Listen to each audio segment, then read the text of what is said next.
आइए आज आपको लेकर चलते हैं कावेरी निवास में। कावेरी के परिवार में कावेरी के पति राजेश के अलावा उनके दो बच्चे पारुल और शशांक भी रहते थे। यूं तो उनका छोटा सा परिवार था, लेकिन फिर भी जब से कावेरी को स्लिप डिस्क की दिक्कत हुई थी, उनके घर में खाने को लेकर हर समय घमासान ही चलता रहता। कावेरी चाहे कितनी भी कोशिश करती, लेकिन कोई भी काम वाली उनके यहाँ नहीं टिकती। दरअसल कावेरी के घर में सबको गर्मा गर्म फुलके खिला खिला कर कावेरी ने उनकी आदत ऐसी खराब कर दी थी कि अब बेटा हो या बेटी या पति राजेश, कोई भी काम वाली के हाथ का खाना गले से नीचे उतार ही नहीं पाता था। अरे कावेरी, क्या है भाई? देखो, तुम इस खाना बनाने वाली को अच्छी तरह समझा दो कि खाना मन लगाकर बनाया करे, वरना मैं ऐसा खाना रोज रोज नहीं खाने वाला। अरे क्या हो गया जी, क्यों शोर मचा रखा है? ऐसा क्या कर दिया उस काम वाली ने? क्या कर दिया का क्या मतलब है? अरे रोटी बनानी तो उसको आती नहीं। अरे कोई इसके हाथ का खाना क्या खा पाएगा भाई? बाकी काम तुम चाहे करो या ना करो, मेरी दो रोटियां तो तुम ही बना दिया करो। अरे अगर रोटी मुझसे बन सकती तो मैं इन काम वाली को अपनी रसोई में घुसने देती भला। अच्छी तरह पता है ना आपको, जब से मुझे कमर में डिस्क की दिक्कत हुई है, मुझसे काम नहीं होता। न ज्यादा देर खड़ा हुआ जाता है, न झुका जाता है। अब तो आपको इन काम वाली के हाथ की ही खाना खाना पड़ेगा। अरे सारी उम्र मैंने आपको गरम गरम फुलके बनाकर खिलाए हैं। अब अगर मेरी तबीयत सही नहीं है तो आप थोड़ा सा एडजस्ट नहीं कर सकते क्या? अरे भाग्यवान, एडजस्ट तो मैं कर लूं, लेकिन अपनी इस जुबान का क्या करूं? तुम्हारे हाथ की नरम मुलायम रोटियां खाने की आदत जो पड़ गई है इसे। अरे बस करिए, अभी मस्का मत मारिए। मैं आपकी इन तारीफों का मतलब खूब समझती हूँ। पिछले 3 महीने में 4 काम वाली बदल चुकी हूँ। आपको किसी के भी हाथ की रोटियां पसंद ही नहीं आती। अब मुझे समझ नहीं आता कि मैं क्या करूँ। अरे कोई नई काम वाली ढूंढ लो ना। और क्या करोगी? कोई कमी तो नहीं है काम वालियों की? मुझे समझ आ गया है कि आपको काम वाली के हाथ की रोटी पसंद नहीं आने वाली। अब इस प्रॉब्लम का कोई परमानेंट सॉल्यूशन ही ढूंढना पड़ेगा। ऐसा करते हैं, शशांक की शादी कर देते हैं। घर में बहू आ जाएगी तो वो आपको मेरी तरह बढ़िया नरम मुलायम रोटियां बनाकर खिलाएगी और ये रोज रोज की टेंशन भी खत्म हो जाएगी। वैसे भी आखिर कब तक हम लोग काम के लिए नौकरानी के भरोसे रहेंगे? अरे मम्मी, मैं इतनी जल्दी शादी नहीं करने वाला हूँ। और ये क्या बात हुई कि पापा को नौकरानी के हाथ की रोटी पसंद नहीं आ रही है तो मैं शादी कर लूँ? कोई तुक है क्या इस बात की?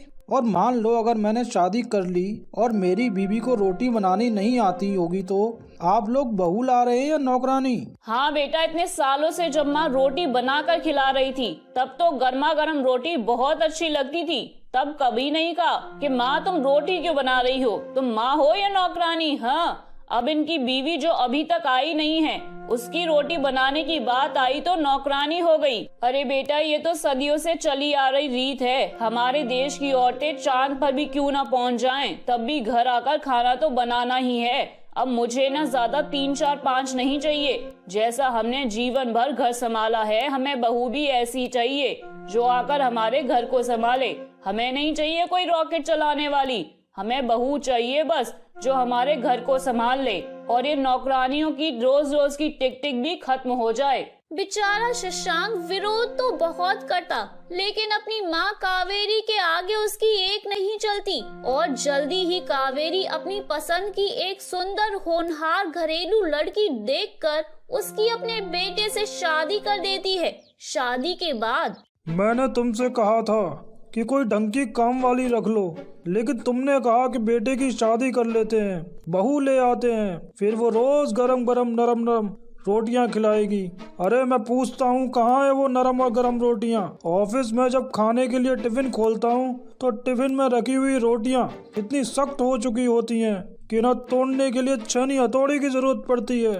यकीन नहीं होता तो अपने बेटे शशांक से पूछ लो कि वो पापड़ जैसी रोटियां आरी से काट कर खाता है या पानी में भिगोकर। मम्मी, बात तो पापा की एकदम सही है। सच में माधुरी के हाथ की रोटियां खाना ना बहुत मुश्किल होता है। हाँ मम्मी, भाभी के हाथ की रोटी में बिल्कुल भी स्वाद नहीं है। मैंने तो कॉलेज टिफिन ले जाना ही छोड़ दिया है।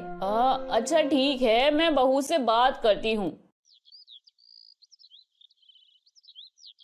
माधुरी बेटा, तुम्हारे पापा जी को ना रोटियां बड़ी नरम नरम चाहिए होती हैं। थोड़ी सी भी रोटी सख्त हो जाती है ना तो उनसे खाई नहीं जाती। इसलिए बेटा थोड़ा ध्यान रखा करो, थोड़ा समय लगाकर बनाओ, लेकिन रोटियां ऐसी बनाओ कि तुम्हारे पापा जी और शशांक खुशी खुशी खा सकें। ठीक है मम्मी जी, मैं आगे से ध्यान रखूंगी। 2 दिन के बाद। अरे कावेरी, तुम्हारी कमर में प्रॉब्लम क्या हुई? मैं तो भूखा ही मर गया। अरे भाई, कितने दिनों से चावल खाकर काम चला रहा हूँ, अब थक गया हूँ मैं। तुम बहू को कुछ कहती क्यों नहीं हो? 25 साल की लड़की ढंग से रोटी तक नहीं बना पा रही है। अरे वो कोशिश तो कर रही है ना, आप भी ना कुछ ज्यादा ही नखरे करने लगे हैं। अब याद रखिए, बीवी का नहीं बहू का जमाना आ गया है। जैसी मिले चुपचाप खा लिया करिए। तो ठीक है, कल से बहू से कह देना कि मेरा खाना ही न बनाए। इतना कहकर वो मुंह फुलाकर घर से बाहर चला जाता है। अरे माधुरी बेटा, तुम्हारे पापा जी अभी बहुत नाराज होकर गए हैं। कहते हैं ऑफिस में खाने के टाइम तक रोटियां इतनी सख्त हो जाती हैं कि उनसे खाई नहीं जाती। बेटा शशांक भी ठीक से रोटी नहीं खा पाता। हो सकता है तुमसे कह ना पा रहा हो, लेकिन तुम थोड़ा अच्छे से आटा गूंद कर थोड़ी देर के लिए ढक कर रख दिया करो, तब रोटियां नरम बनती हैं।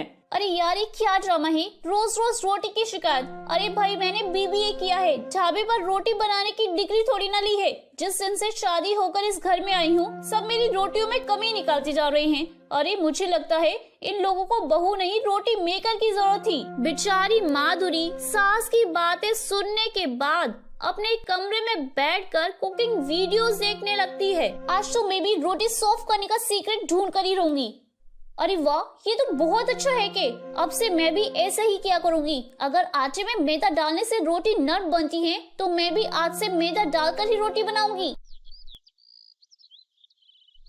अगले दिन रोटियों के लिए आटा गूंदते समय माधुरी मैदा उसमें मिक्स कर लेती है। वीडियो में तो बताया था कि आटे में 2 चम्मच मैदा डालनी है, लेकिन यहाँ तो इतनी सारी रोटियां बनानी हैं, 2 चम्मच से क्या होगा, इतने में तो पता ही नहीं चलेगा। ऐसा करती हूँ, आधा मैदा ले लेती हूँ और आधा आटा ले लेती हूँ। अब देखती हूँ मेरे हाथ की रोटियों में कौन कमी निकालता है। माधुरी मैदे वाली रोटी बनाकर ससुर राजेश और पति शशांक के टिफिन में रख देती है।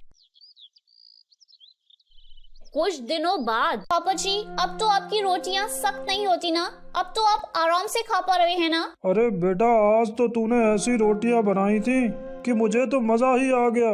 बेटा, अगर तुझे ऐसी ही रोटियां बनानी हो ना, तो कल से मेरे लिए 2 रोटियां फालतू रख देना। इतनी नरम मुलायम रोटियां खाकर 3 रोटियों में तो मेरा काम ही नहीं चलता। ठीक है पापा जी, जैसा आप कहें। अरे मैं ना कहती थी, अभी नई नई बहू है, शुरुआत में कोई भी काम करने में समय तो लगता ही है ना।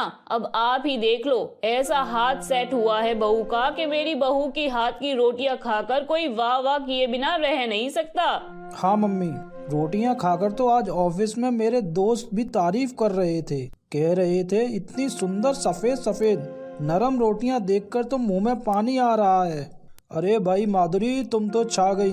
वैसे ऐसे कौन सा मंत्र फूंक दिया तुमने अचानक कि इतनी बढ़िया A1 रोटियां बनाना सीख गई? अभी तो कुछ दिनों पहले तुम कह रही थी कि चूंकि तुमने मायके में कभी रोटियां नहीं बनाई, इसलिए तुम्हारे हाथ में सॉफ्ट रोटियां नहीं बन पाती। हाँ, तब नहीं बन पाती थी, पर अब बन जाती हैं, बस और क्या। शशांक को माधुरी की इस बात से हैरानी तो बहुत थी, लेकिन फिर भी चूंकि घर में सबको माधुरी के हाथ की रोटियां पसंद आ रही थी, इसलिए वो भी बात को ज्यादा तोल नहीं दे रहा था। हर रोज की तरह माधुरी सबके लिए रोटियां बनाती और सभी लोग खुशी खुशी खा लेते। धीरे धीरे कई महीने बीत गए। वैसे तो घर में सभी लोग बहुत खुश थे, लेकिन एक बात थी जिसके लिए सभी परेशान थे। घर में सभी का वजन लगातार बढ़ता जा रहा था। अरे यार माधुरी, आजकल मेरा डाइजेशन कुछ सही नहीं रहता।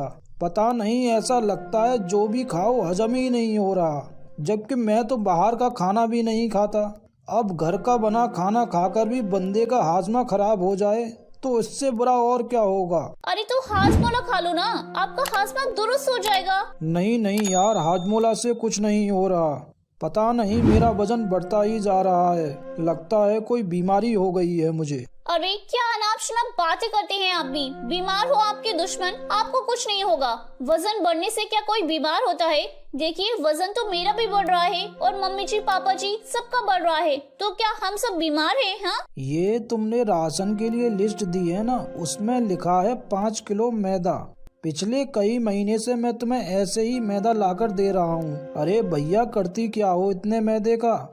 पकवान तो तुमने एक भी दिन बनाकर नहीं खिलाए। अरे ये मैदा ही तो है जो मैं आटे में मिक्स करके रोटियां बनाती हूँ, तभी तो रोटियां इतनी मुलायम और नरम बनती हैं, जिसे खाकर आप सब खुश हो जाते हैं। क्या तुम रोज मैदा मिलाकर रोटियां बनाती हो हमारे लिए?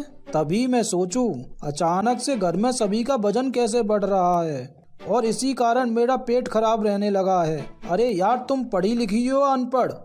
रोज मैदा कौन खाता है?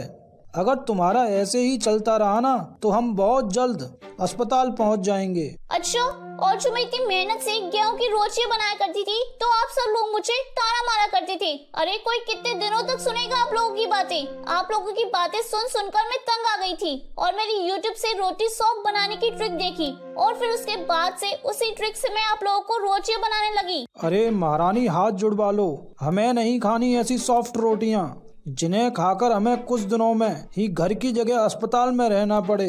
तुम तो हमारे लिए वही आटे की सख्त रोटियां बना दिया करो, हम उन्हें ही आरी से काट कर खा लिया करेंगे और चू तक नहीं करेंगे। लेकिन ये मैदे की सॉफ्ट रोटियां खिलाकर हम पर अब और एहसान मत करना। शशांक घर में बाकी लोगों को भी मैदे की रोटी का राज बता देता है और उस दिन से घर में रोटी की शिकायत करने की हिम्मत कोई नहीं दिखाता। तो मेरे प्यारे दोस्तों, कैसी लगी आपको मेरी ये कहानी? मुझे कमेंट करके जरूर बताएं और अपने दोस्तों के साथ शेयर करें। अगर आपने मेरे चैनल को अभी तक सब्सक्राइब नहीं किया है तो नीचे वाले बेल आइकन को दबाकर सब्सक्राइब कर लें। तो मिलती हूँ मैं आप सभी से फिर एक नई कहानी के साथ। तब तक आप अपना ध्यान रखिए। बाय बाय दोस्तों।